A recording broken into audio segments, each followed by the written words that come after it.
Levi é suede, ayaule la mema. Fiel é Deus, aleluia, amém?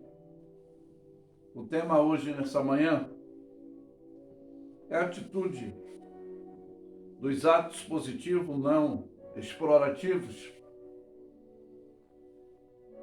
negativos, né? Mas objetivo, que significa o amor ao próximo.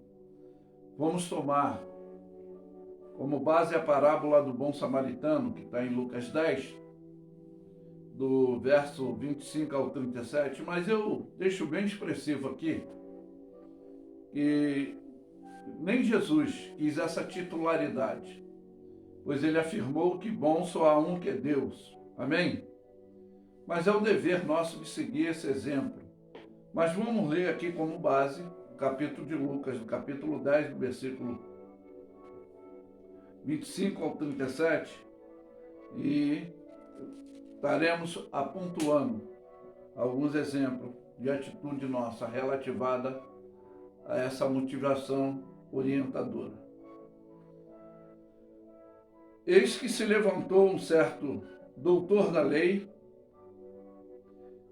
tentando e dizendo: Mestre, o que farei para herdar a vida eterna? Foi a interrogativa dele naquele diálogo.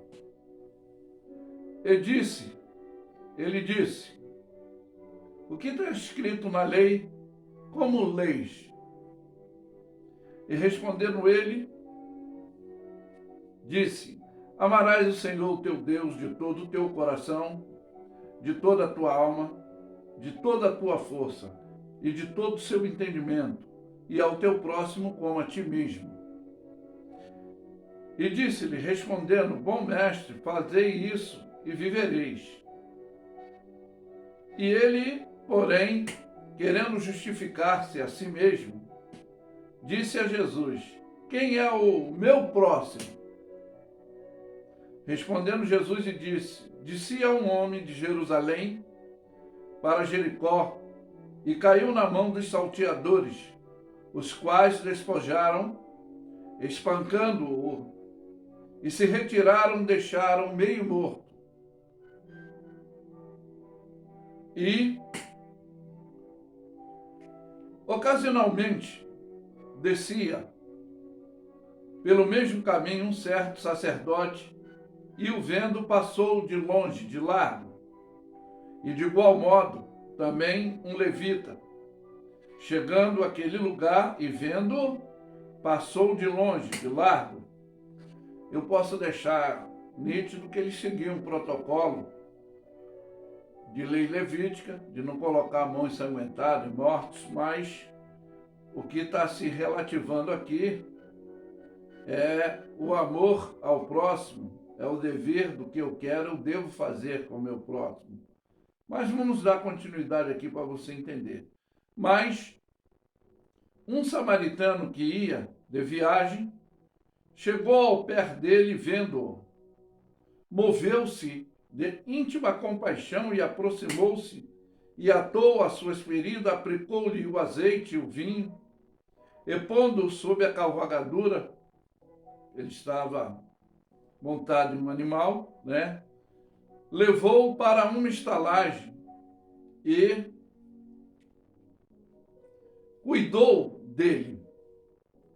É o que está relativado ao questionamento e o dever. E partindo outro dia,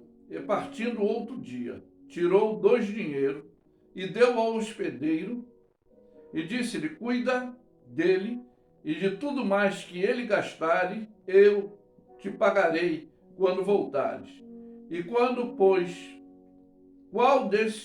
qual, pois, desses 3 te parece que foi o próximo daquele que caiu nas mãos dos salteadores? Agora foi a pergunta também indagativa de Jesus. E ele disse: o que usou de misericórdia para com ele? Disse, pois, Jesus: vai e faze da mesma maneira. Bom, o primeiro ponto é porque ele era, conforme nós falamos, ele era um doutor da lei, conhecedor da lei. Mas existe teoria, conhecimento e prática.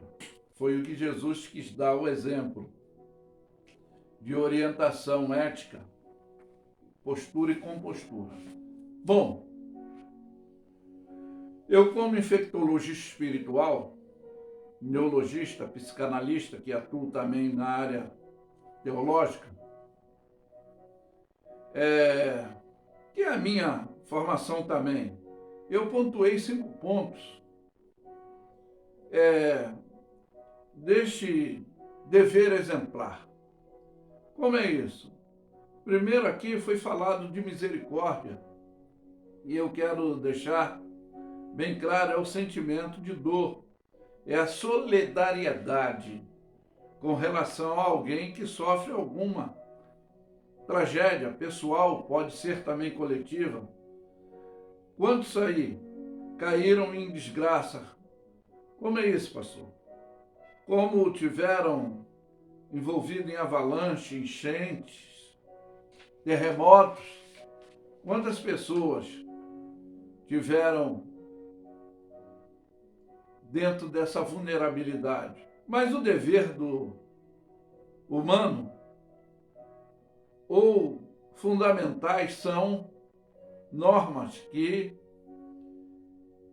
está relacionada a essa compaixão e piedade dentro da nossa autonomia. Isso aí é uma exemplificação pessoal. A autonomia aí é o dever de cada um, né? Não temos que fazer só quando manda, mas é o dever da nossa autonomia, é o dever da nossa compaixão, relatividade ao próximo. O segundo ponto também, dentro do esclarecimento, a compaixão é piedade, que significa o ato concreto dessa manifestação, desse sentimento. Como é isso?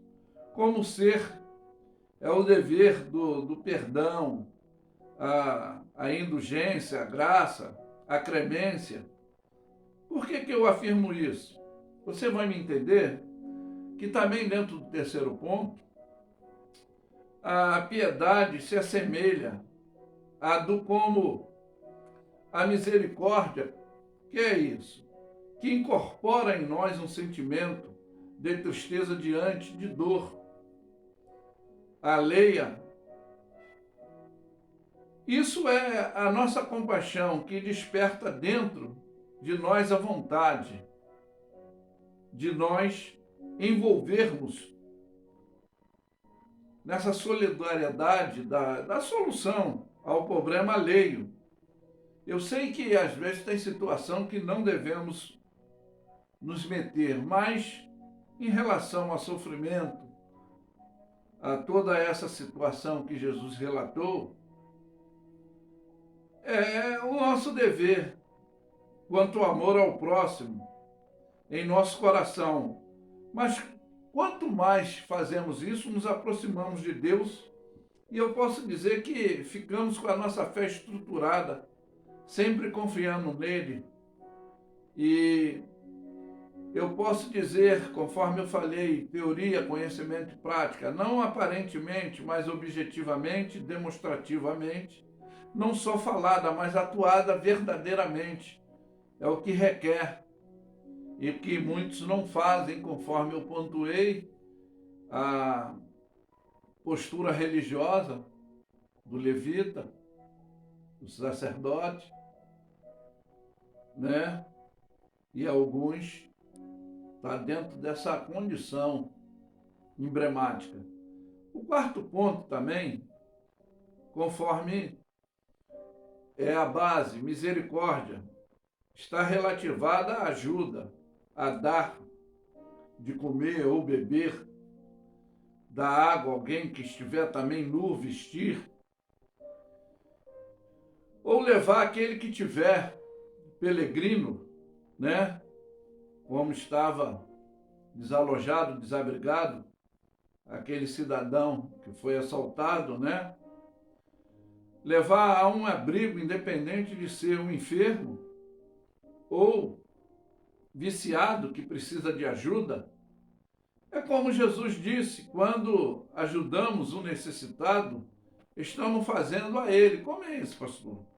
Isso é o que está registrado no Evangelho segundo São Mateus, lá no capítulo 25, de 31 a 46, ele dá um exemplo, né, de quem está encarcerado, hospitalizado, que recebe ajuda, ou seja, o apoio psicológico também, e isso aí está fazendo ele, porque no dia do juízo ele vai pontuar, porque Salomão disse que ele há de trazer, quer toda obra boa, toda obra má, toda obra pura, toda obra perversa, no dia do juízo, vai ser exposicionada a cada um a nossa atitude. E a palavra de Deus, ela é bem nítida. Aquilo que o homem planta, ele colhe. Aquilo que ele semeia, ele tem que também tomar parte daquilo que ele tem que ceifar. Bom, para você entender melhor e a gente finalizar, o quinto ponto, a obra de caridade, ela nos dá um entendimento, tá? Como sendo a doação material, voluntária, né? Que é o nosso dever cristianizado. E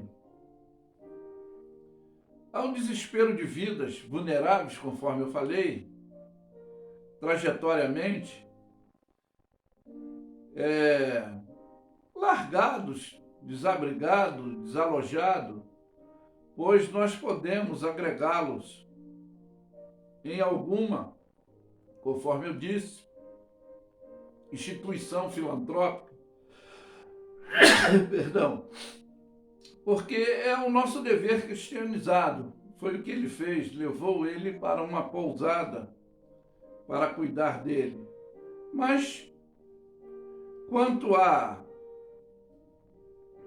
situação, a não ter mágoa, nós não mantermos a indulgência, que é a nossa clemência, tá?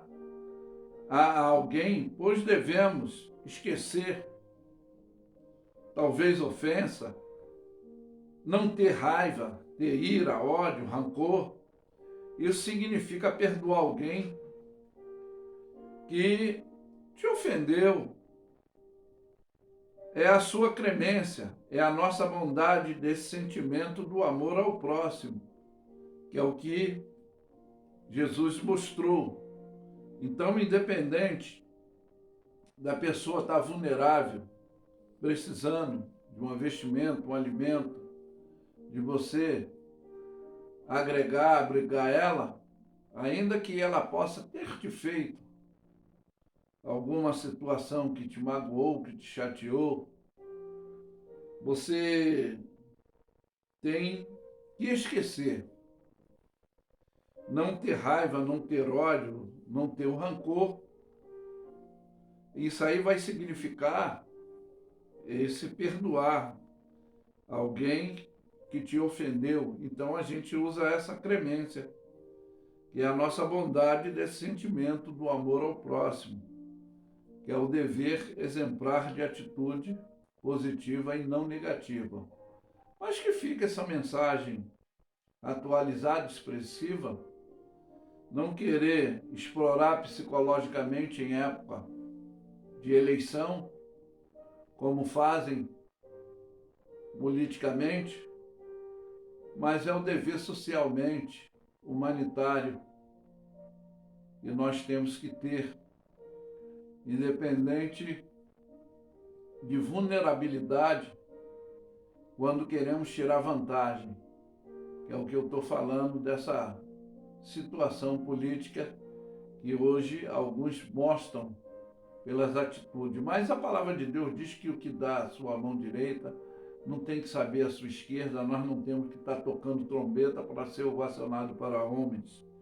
E nós não somos políticos, Nós temos uma função ministerial de ir pregar o evangelho a toda criatura e de não fazer acepção de pessoa, porque Deus não faz acepção, mas que fica essa mensagem relativada ao nosso procedimento e comportamento intelectual, espiritual, relativada ao amor ao próximo. Eu afirmo que Luffy é suede ayaulela mema. Fiel é Deus. Aleluia. Amém. Tenham todos um bom domingo. Ficam na paz.